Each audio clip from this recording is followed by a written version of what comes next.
کرناٹک کے شہر گلبرگہ میں بھی مساجد میں باجماعت نماز کا آغاز ہوا۔ باجماعت نماز کے لیے حکومت کی جانب سے عائد کیے گئے قوانین کا پورا خیال رکھا جا رہا ہے۔ مسجد میں داخلے سے پہلے سبھی کی تھرمل اسکریننگ ہو رہی ہے، ٹیمپریچر چیک کیا جا رہا ہے۔ جماعت کی ادائیگی کے دوران بھی سوشل ڈسٹینسنگ کا خاص خیال رکھا جا رہا ہے۔ جب سے لاک ڈاؤن کی جو ہے نا یہ آئی ہے، اس وقت سے مسجد کمیٹی جو ہے نا پورا جو ہے نا گورنمنٹ کے گائیڈ لائنس پہ جو ہے نا عمل کر رہی ہے۔ اب جب کہ 8 تاریخ سے جب کھلا ہے اس وقت بھی جو ہے نا گائیڈ لائنس پابندی سے عمل کر رہے ہیں۔ جو فرسٹ انسٹرکشن پہ جو ہے نا مسجد میں داخل تو پہلے تو مسجد جو ہے نا نماز سے اذان سے 15 منٹ پہلے کھولی جا رہی ہے۔ سوشل ڈسٹینس رکھنے کے لیے نماز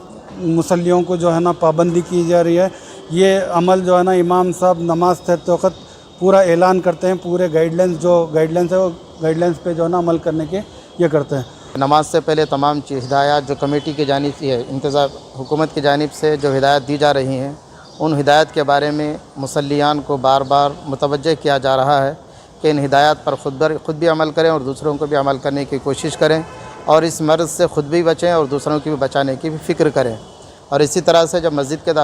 گیٹوں سے داخل ہوں تو اس وقت اپنا ٹیمپریچر ضرور چیک کر کے داخل ہوں، اور گھر سے ہی وضو اور سنتوں سے فارغ ہو کر آئیں۔ اگر مسجد میں آنے کے بعد ضرورت کا تقاضا ہو یا وضو کا تقاضا ہو تو اشد ضرورت کی وجہ سے وضو کرتے وقت صابن کے ذریعے سے اپنے ہاتھوں کو اچھی طرح سے دھو لیں، پھر اس کے بعد وضو سے فارغ ہو کر ہی مسجد میں آئیں۔ اور مسجد میں جب آئیں تو زیادہ وقت نہ گزاریں، بلکہ فرض کے بعد سنتیں وغیرہ ادا کر کے فوراً اپنے مصروفیات میں لگ جانے کے لیے کمیٹی کی جانب سے بھی اور امام صاحب بھی بار بار انشاءاللہ اعلان کرتے رہیں گے۔ اور صفوں کے درمیان سوشل ڈسٹنس قائم رکھنے کے لیے، سماجی فاصلہ برقرار رکھنے کے لیے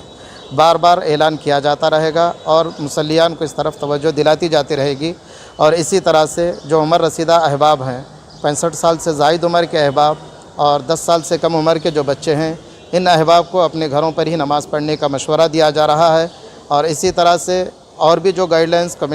حکومت کی جانب سے انتظامیہ کو دی جائیں گی، اس پر انشاءاللہ انتظامی کمیٹی بھی اور امام صاحب بھی مکمل عمل کرنے کی کوشش کریں گے، اور اللہ تعالیٰ سے دعا کریں گے کہ اللہ تعالیٰ پھر کبھی ایسے حالات ہم پر نہ لائے اور اس وبائی مرض سے سارے عالم کو محفوظ فرمائے۔